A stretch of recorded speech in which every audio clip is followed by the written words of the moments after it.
Lost the puck as he took it to the middle. Now goes to Dugan. Thompson to Callahan. A one-timer score.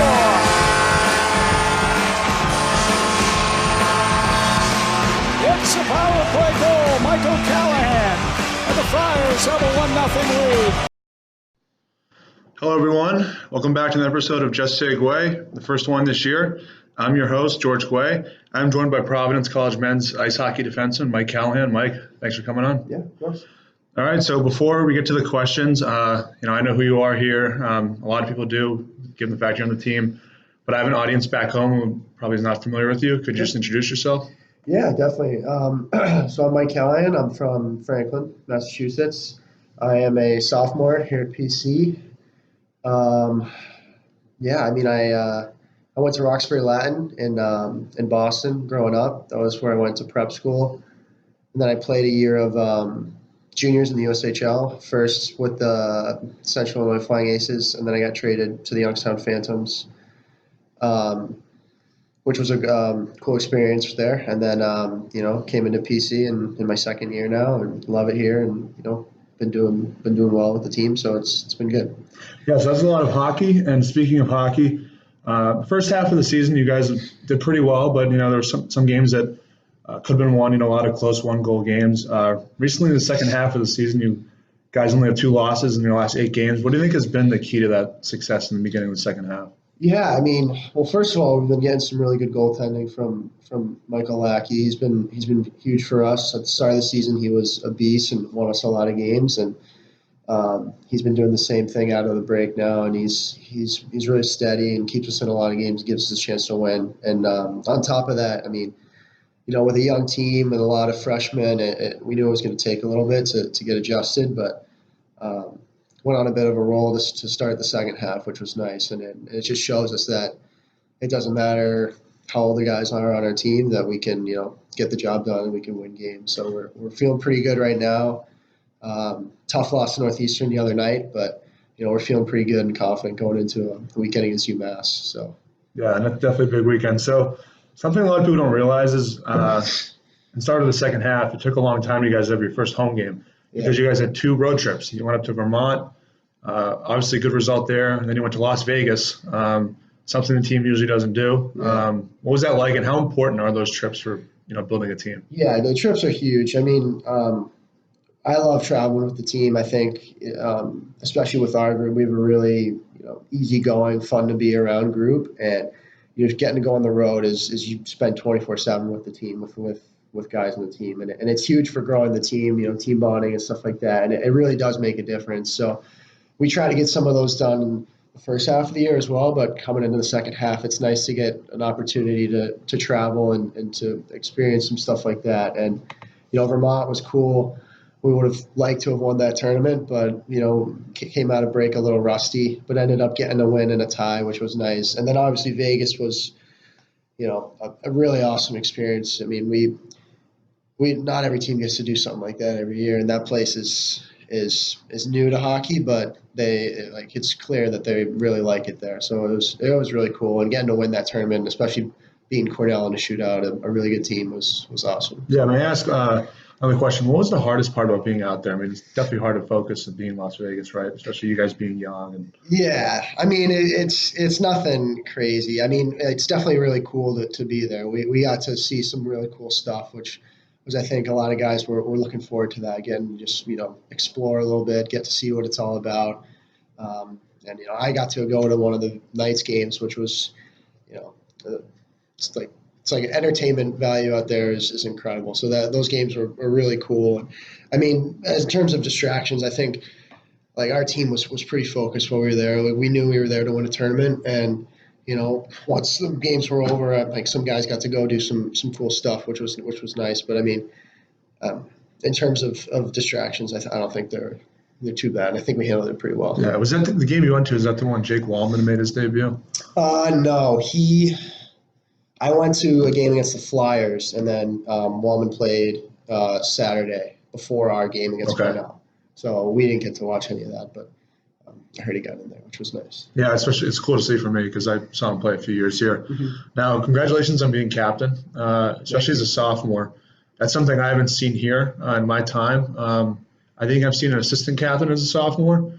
What did that feel like, and what's it like sharing the experience with Spencer Young, who's a big leader on this team, and also Greg Prince recently, who just was named recently assistant captain? Yeah, I mean it's a huge honor for me. I mean I get asked about it a lot, and that's just I mean I was surprised, to be honest. I mean, I wasn't expecting it. So for my teammates and my coaches to feel that I was worthy of that was really cool. And being able to share it with Spence. Obviously, he's a senior who's has a lot more experience than me and has been in some a lot bigger games than I've been able to play in. But he's got tons of experience. He's got a lot of respect in the room, and he's just a great guy to be able to share that with. And I think we work well together. And then obviously Greg getting the A in the second half is nice because there's no one with this letter in the forward group, so having a guy up there now who can talk to that side of the bench and communicate with them is huge for us. So I think we have a good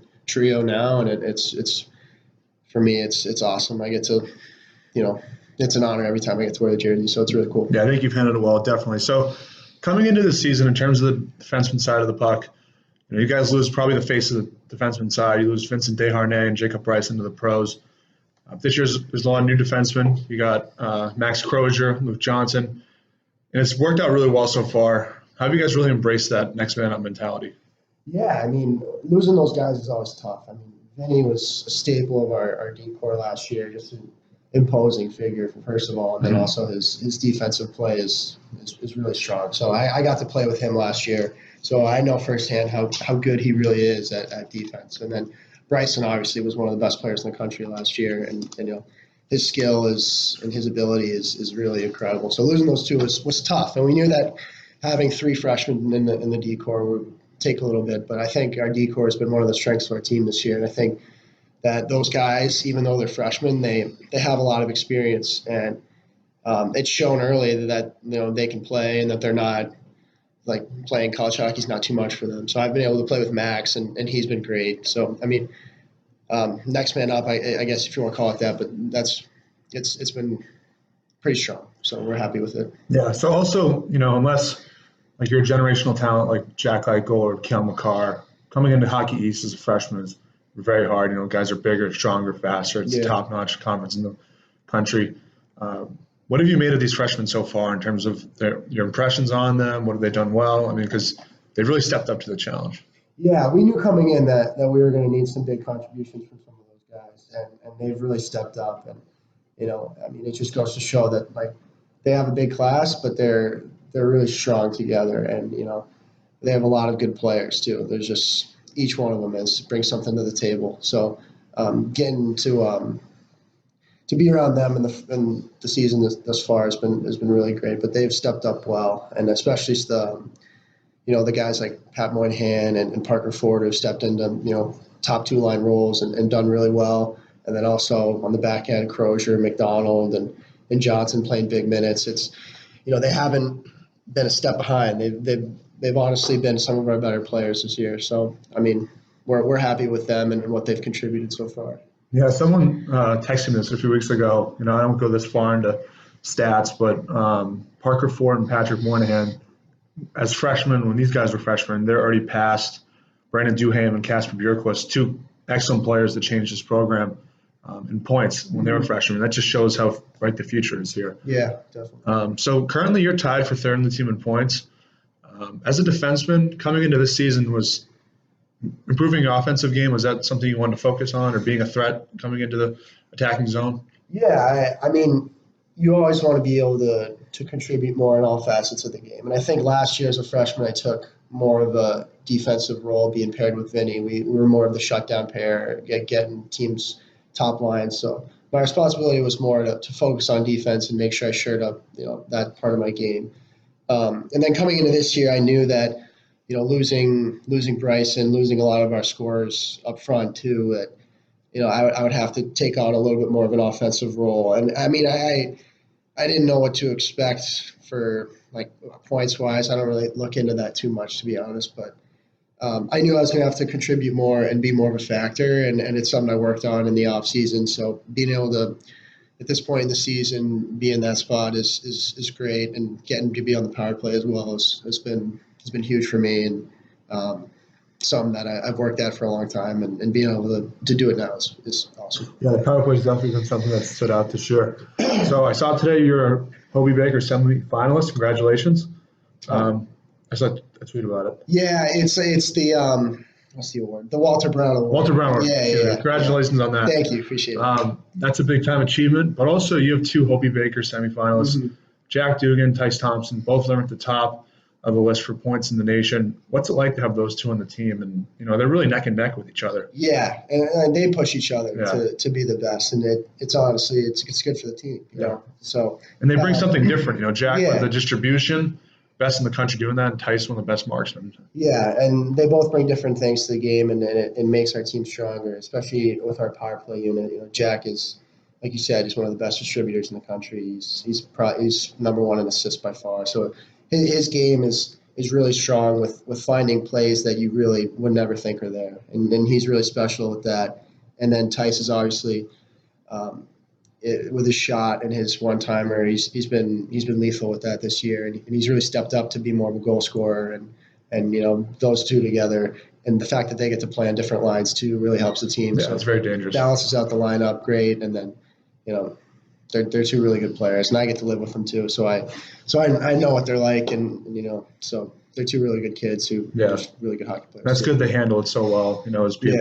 Yeah. So in my opinion, I think this is the tightest Hockey East has been in my 4 years here. I think the conference just gets better each year. Growing up in Massachusetts, there's a lot of great programs around BC, BU, ULold, Providence, Northeastern. Now UMass is rising into a powerhouse. Was that always a goal of yours to play here in Hockey East? Yeah. I mean, when you're growing up in Massachusetts, everyone knows about BC, BU, the Bean Pod, all that stuff. And for me, just being able to play D1 hockey was a goal for a long time, and Hockey East was just an added bonus for me, being able to play so close to home. Like, my parents get to come to every game no matter where it is, so it's special for me to be able to play in this conference, and like you said, it gets better every year. And this year, like even Coach Liam was talking about it last week, it's going to come down to the wire, and there's a lot of good teams and a lot of teams that could be getting the NCAA tournament, but right now we're focused on Hockey East, and our last handful of games here are going to be really important for that. So you guys got UMass coming up this weekend, a big matchup. They went to the national championship game last year, and they lost their biggest superstar in Cale Makar. How impressive do you find that they're still back in it? I think a lot of teams, if they lose their best player, they say, we can't do it again. Yeah. I mean, it just goes to show what they've done with that program. I mean, they've really turned it around. I remember, 4 or 5 years ago, they were barely winning any games at all. So for them to be top of our league, like for 2 years now, is really impressive. And then obviously, Cale Makar is an exceptional player. Like, he's probably the best player I've ever played against, if I'm being honest. And losing him is probably tough for them, but we lost guys too that were really big players, and it's just something you got to deal with. As in college hockey, it happens, and like you said, the next man up mentality. I know that they still have a lot of good players over there. They have some good goaltending, and they have a good coach. So when you have that, you're going to win the games every year. So it's definitely impressive, though. Yeah, it's definitely better for the conference too. So obviously last year for you guys, you played your best hockey in the second half. It seems like that's the case this year as well. What do you think is the biggest key to go on another run like you did last year? Yeah, it's just about getting better. It's tough to pinpoint it on one thing, but if you continually improve throughout the year, you're going to set yourself up well for a run down the stretch. And we definitely struggled a bit at the beginning. We still had a good start, but in the middle there, we had a little bit of a tough stretch. Yeah, and we lost a lot of one-goal games too. So I think that's important for a young team like us, just being able to experience games like that, like tight games, and we had to learn how to win. I think at the first half of the year, we lost some games we probably should have won. And like you said, in the stretch we've had recently, we've won some games that, we really locked it down and figured out a way to win. So learning how to win and just keeping getting better. Those are probably the two biggest keys for us is going down the stretch. So, I think we're in a good spot right now, and we just got to keep pushing. So. Yeah, so I asked Tice about this in our interview. Like I said, a lot of one-goal games, a lot of ties in the beginning of the year. Obviously, it's frustrating that those games could have been won, but is it less frustrating knowing that pretty much every game you guys have played this year, you guys have been in it? And if you guys made one more play here and there, it could have been a different outcome. Yeah, definitely. I mean, it's a good feeling knowing that, any game that we play in, especially with our goalie and with some of the talent we have, that we can win. And going into big games coming up and then playoffs down the road, like having that mentality, knowing that no matter what, we're going to be in the game and we're going to have a chance to win is really important. And, we have a strong feeling in our locker room that, we can beat any team, and it doesn't matter who. Like when we played Cornell, I think they were the number one team at the time, and we had a certain sense of confidence knowing that we would be able to compete with them, and we did. And it's just a good feeling going down the stretch because we know we have more big games ahead. So it's going to be important. Yeah, I think it's going to be a great weekend against UMass. I wish you the best of luck. Thanks for coming on. Thank you. All right, guys, you can catch the Friars this weekend against UMass Amherst. I'll see you next time. Just say Guay. Have a good one.